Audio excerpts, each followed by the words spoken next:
Okay.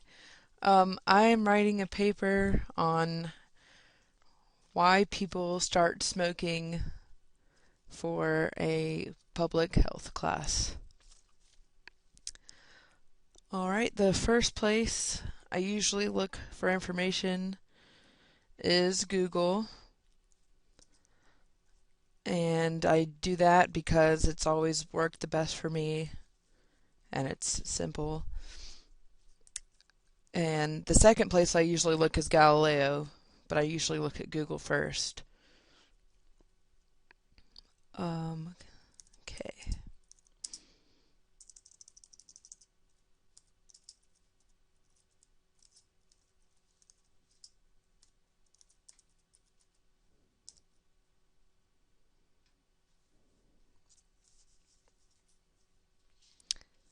I use the search terms, why do people start smoking? Because that's what my topic is. And the first link I go to is the American Cancer Society because that's definitely a reliable source.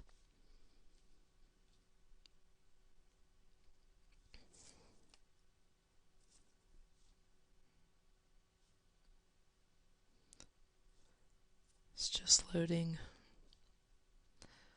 I'll go ahead and open up another tab for EasyBib because I do my bibliographies that way because I'm lazy. And the teachers have always said that there's no problem with it because it's in the MLA or ALA format that they're looking for.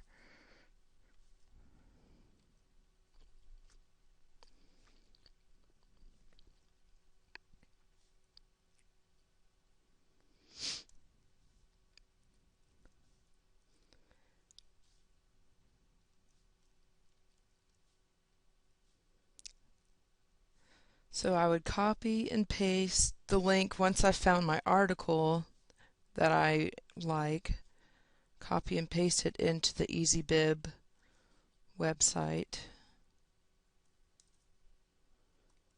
for it to cite it for me.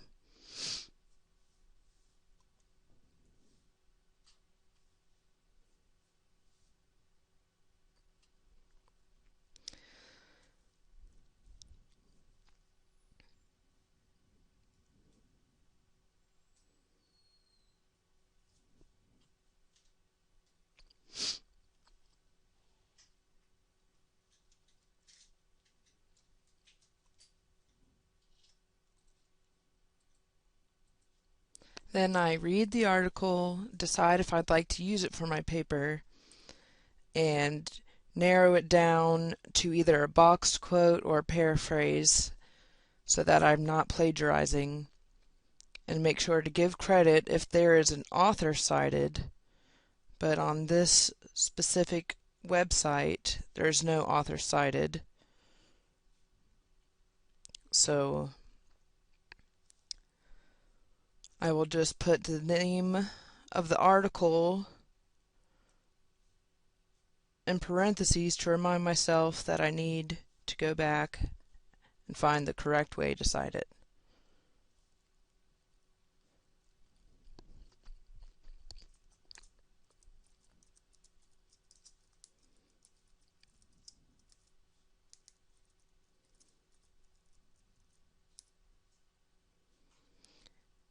It also does not give me a publication date, so I guess I will leave that blank. And then create the citation.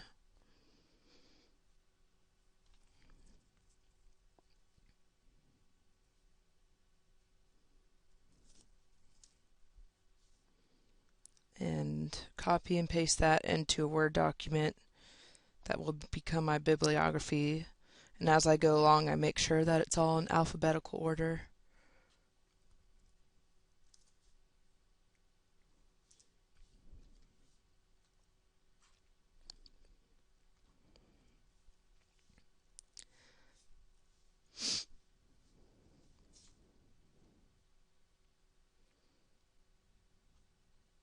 Next, I want to go to Galileo, but I can't sign in, can I? Because it'll show my username. Okay.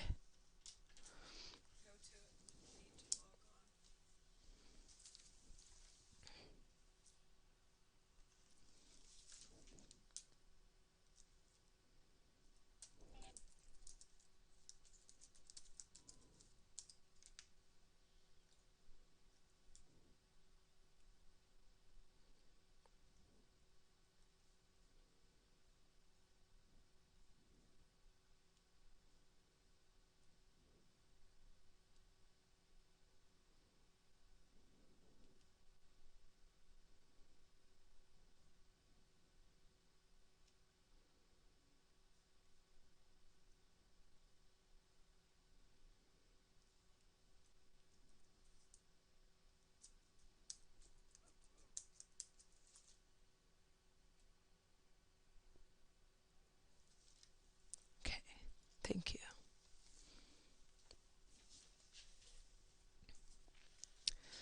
The reason I'm going to Galileo next is because I'm kind of unorganized and I usually do one Google source, then come here, and then go back and forth. I don't know why I do that, but I do. Because usually, besides the American Cancer Association on Google, it's hard to find a truly credible source. Because, as you know, anyone can put whatever they want on the internet.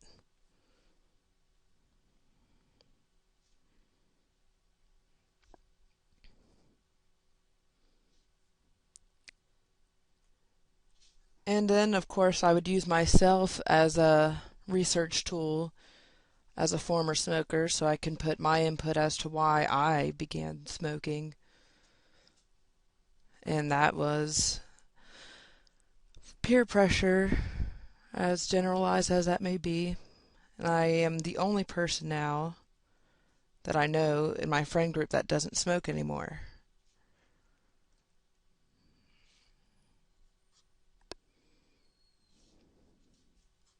And it's still loading.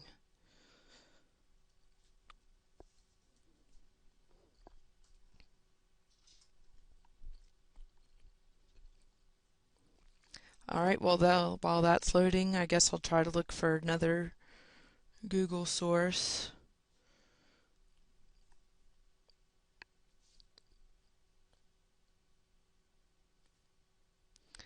I'll go to this one at CNN because CNN is a credible source.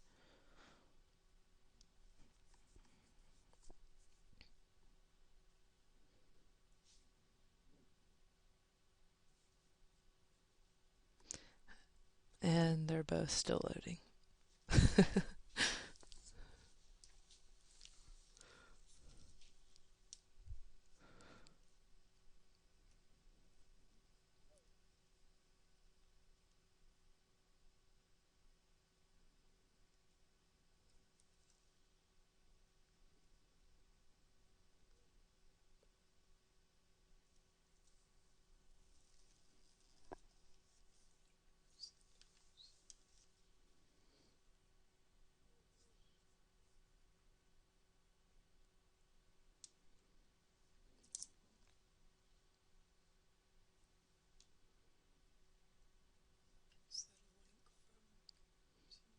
Yeah, that was the CNN link.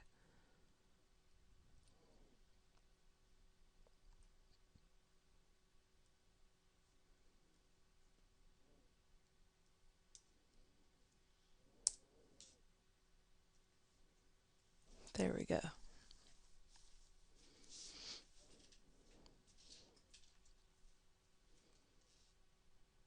So now that the page is loaded, I will read part of the article.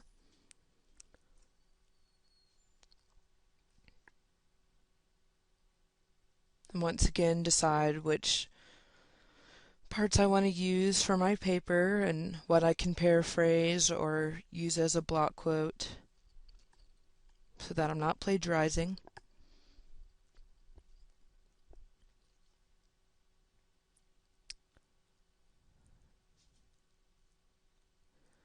And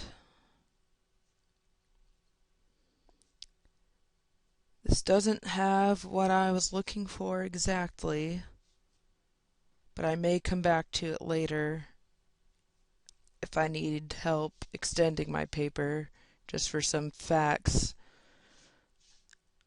about how old people are and why they do it, but not why they start.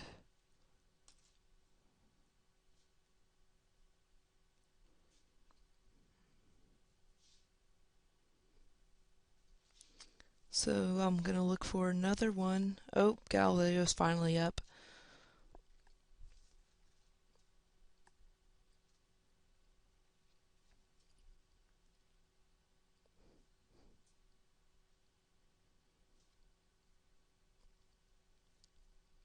So I will search under medicine and health.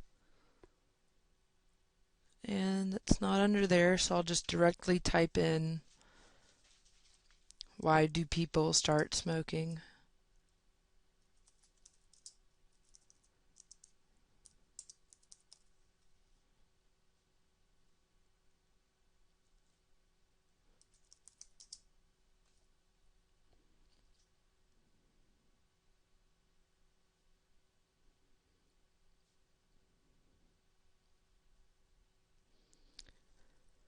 And the first thing that comes up is from a book, but I want to make sure that my Galileo searches are full text so that I can have the full spread of what I'm trying to research. And scholarly journals that are also available in our library, so if needed I can go look them up and read them for myself in the library. And I want to make sure the publication date is recent.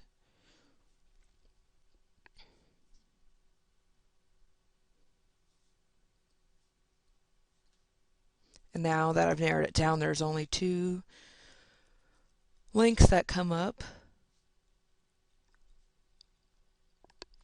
and none of them are pertaining to my research, so I need to narrow down or change my search words.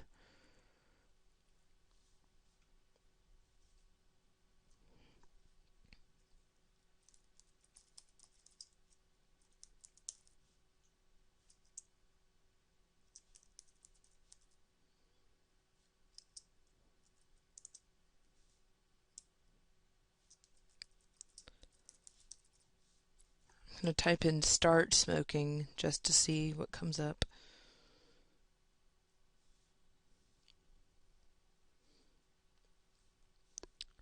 And here comes an academic journal about junior high school students and why they start to smoke. So that seems worth reading somewhat.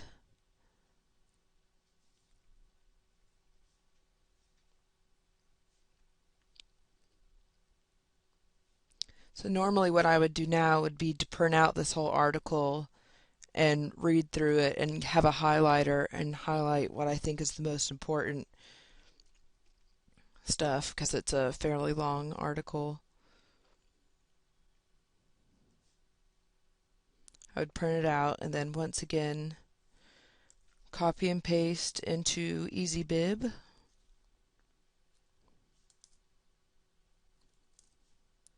And once I have that citation, I would put it in the bibliography Word document where my other citation is and make sure that they're in alphabetical order at all times. And once I have all the sources, I would email them to myself.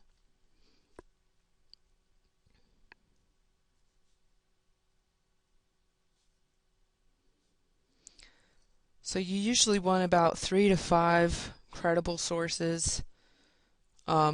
You can definitely have more if you need.